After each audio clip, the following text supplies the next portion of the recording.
Umudum nemen sana bağladım, iftiharım benim bayrağım.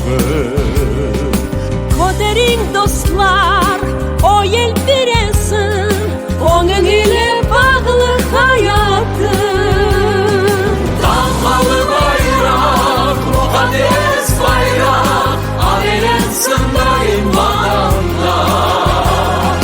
Başımız uzaya, saf kokumuz ne, yol göstersin o halkımızda.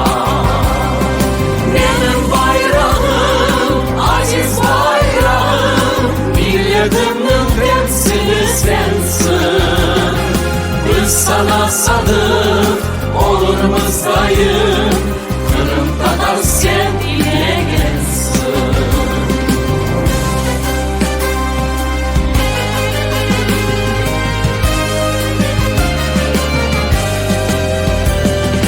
Biz cesur millet bunu yaxşı bil, bayrak ile keteyip o gel.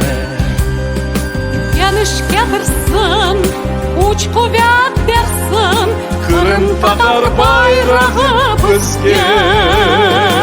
Dalgalı bayrak, mukaddes bayrak, ailensin daim vatanda.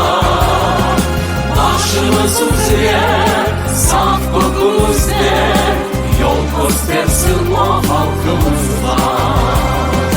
Benim bayrağım, aziz bayrağım, milletimin temsili sensin.